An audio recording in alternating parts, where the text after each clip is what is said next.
แน่เนาะลักนี่เขาจะสร้างมาวางนี่เขาจะมัดแบบว่าคุ้ยนะคุ้ยหรืองัวเขาจะล่มวางนี่พี่น้องถ้ามีจักลักก็แสดงว่าเขาจะล่มคู่ลักเนาะของกะลางนี่ก็จะเฮ็ดเป็นโล่งพี่น้องเนาะโล่งศพก็จะไว้ในกองยุงเขานี่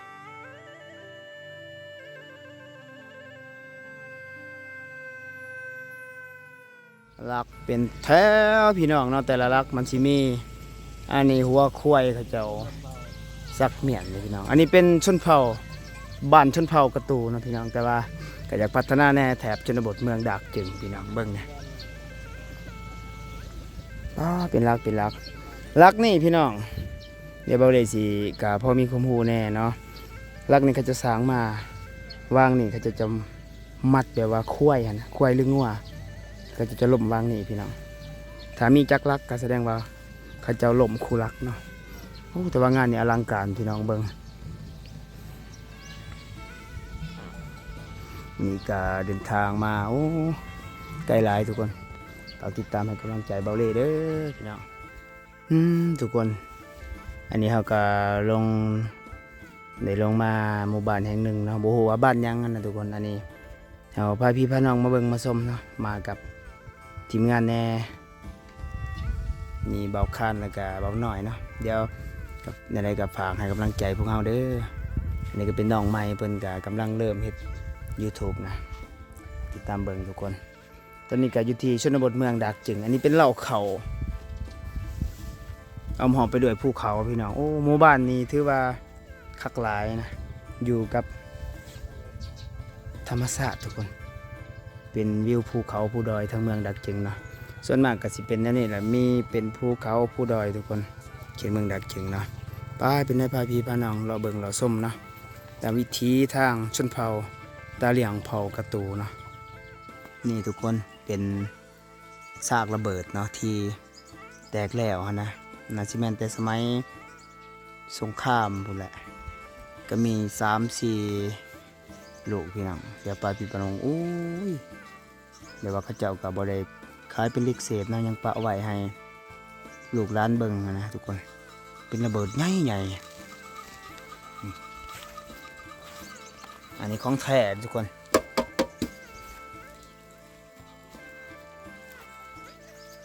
มี3 หน่วยเนาะถือว่านาสิสมัยตะกี้นาสิแบบว่าถึกเป็นอะไรกับบ่ฮู้นะทุกคนพาพี่พาน้องไปเบิ่งเรื่อยๆนี่ก็เป็นอีกบอนหนึ่งนะทุกคนแต่ว่าเขาเจ้าเอามาเฮ็ดอันนี้นะเสาเหล่าเขาเสายุงเขาเป็นซากระเบิดพี่น้องคือจะเฮ็ดนาสิแบบว่าให้ลูกหลานเบิ่งตามที่เบาเลยคิดส่วนตัวนะเบิ่งว่าเป็นอะไรแน่เพื่อสิได้มาฮอดจุดนี้นะทุกคนแต่ว่าใหม่ก็มีหลายอยู่แถบนี้ทุกคนแต่ว่าบางบอนก็ยังเอาซากระเบิดเอามาเฮ็ด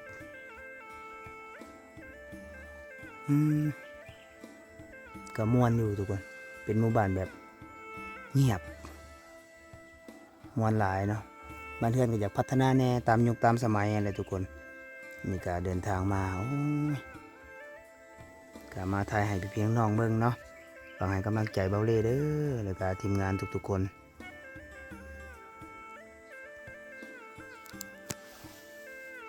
คักพี่น้องหมู่บ้านนี่เนาะนี่แหละทุกคนนี่เป็นเห็นแต่ห้องห้อยเนาะทุกคนห้องห้อยแบบว่านี่ของแท้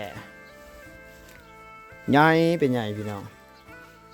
บ่ฮู้ว่าเขาเจ้าเก็บมาจากจุดใดเนาะเขาถิ่มใส่จุดใดแต่ว่าส่วนมากก็เห็นนี่แหละระเบิดเช่าระเบิดที่แตกแล้วนะจะมาเฮ็ดตีนเหล่าตีนหยังเหล่ายุงนี่ถือว่าแบบว่าเป็นมีเสาแบบลายๆเลยเขาจะเฮ็ดทุกคนอันนี้ยังเก็บสภาพแบบว่ายังสมบูรณ์ได้หลายเติบเนาะแต่ว่าแตกแล้วนะทุกคนบ่ฮู้ว่าระเบิดยี่ห้อรุ่นใดเด้ออันนี้ อ๋อแล้วก็มีอันนี้นำทุกคนเบิ่ง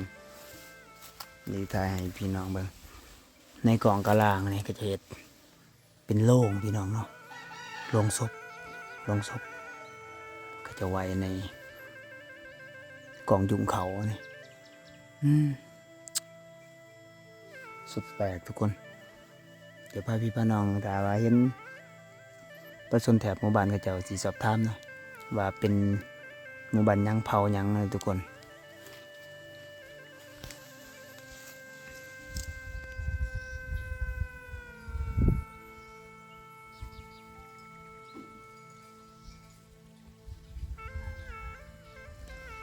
อันนี้ก็แม่นทุกคนเบิ่งเขาจะมาไว้ในกล่องรางเฮือนหรือว่าทุนบ้านปิดฉากระเบิดอันนี้เบาเล็กอะคิดอยู่ตรงคิดอยากถามอยู่นะแต่บ่สู้เห็นเขาเจ้าปานใดนะส่วนแล้วเขาเจ้าแบบว่าที่บ่เข้าใจภาษาลาวปานใดว่าเขาจะเอามาแต่ใส่เนาะพี่น้องพูดอีกอืม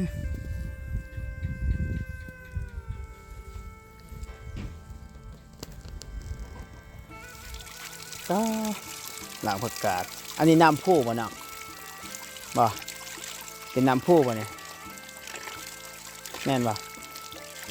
น้ำมันไหลแต่พุบ่อ๋อนี่เป็นบอลใส่น้ำด้วยเนาะอาบกันอยู่นี่บ่เนาะบ่น้ำกินเลยบ่เนี่ยกินนี่เลยอ๋อเป็นเทิงบอลเทิงน้ำใส่น้ำกินพี่น้องเนาะเป็นน้ำลินน้ำพุหรือว่าแต่ว่ามีไฟฟ้าแล้วหมู่บ้านนี่เด้อ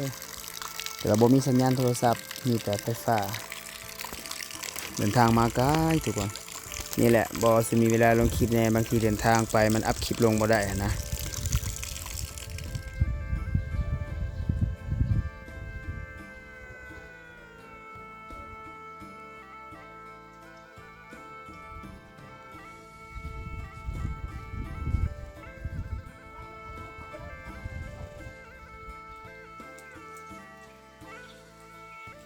นี่ทุกคน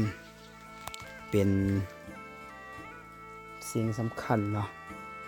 ทางเมืองดักจึงเบาเล่ก็เคยไปถ่ายหลายๆหมู่บ้านพี่น้องส่วนมากส่วนหลายเลยจะเห็นพวกนี้แหละทุกหลังคาเฮือนต้องมีทุกคนให้จะมีให้หน่อยให้ใหญ่แล้วแต่ฐานะครอบครัวเนาะสำคัญคือแบบว่า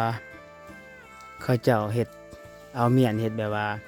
ใส่เหล่านะเหล่าให้เราที่จะเฮ็ดเองตามธรรมชาติเนาะมีส่วนผสมตามธรรมชาตินั่นแหละเวลาเฮ็ดงานอีสานเขาจะเอาออกมาเอามาแบบว่าดูดนะดูดเหล่าให้นี่ทุกๆหลังเฮือนต้องมีทุกคนตามที่เบาเลยเคยไปเคยฮู้แบบว่าเป็นตามชนเผ่าแต่ว่าเกิดบางบ้านกับบ่ได้ดูดกอกนะส่วนมากบ่ได้ดูดกอกแต่ว่าจะเห็นแบบนี้เป็นไหเหลาเนาะสรุปสั้นๆคือไหเหลาที่แบบว่าเขาจะเอาเมียนกินในยามบุญยามงานดองงานต่างๆสำคัญเนาะทางชนเผ่าประเภทพวกเบียร์พวกอีสานส่วนมากจะได้เห็นเป็นแต่แบบนี้แหละพี่น้องเป็นเหลาไหแบบนี้เนาะได้ดูด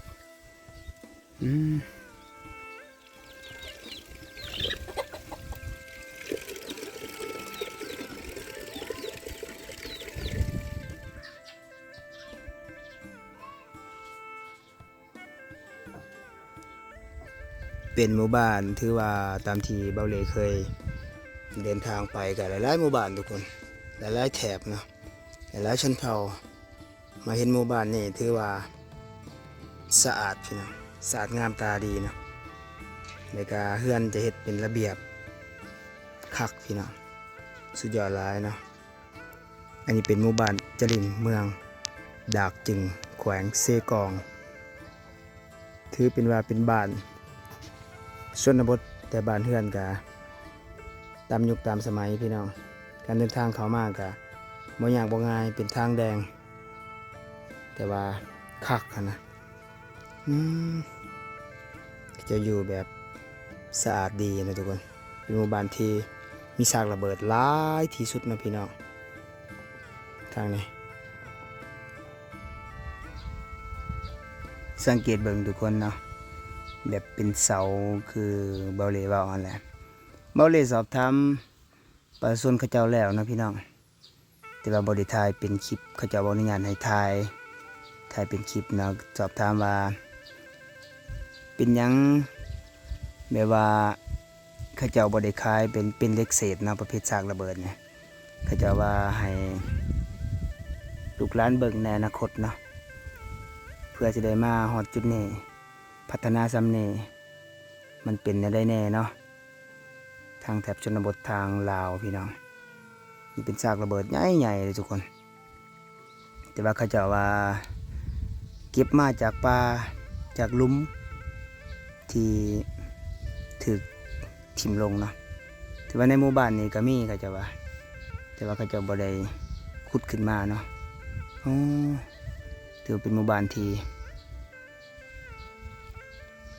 มีลูกระเบิดหลายนะทุกคนเงียบสงบหมู่บ้านเนี่ย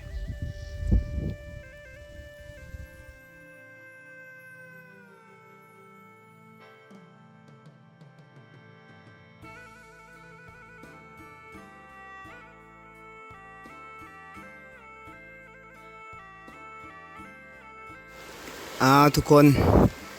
สำหรับคลิปวิดีโอนี้เบาเล่กะได้จบคลิปไปเด้อกะได้ถ่ายให้พี่น้องเบิ่ง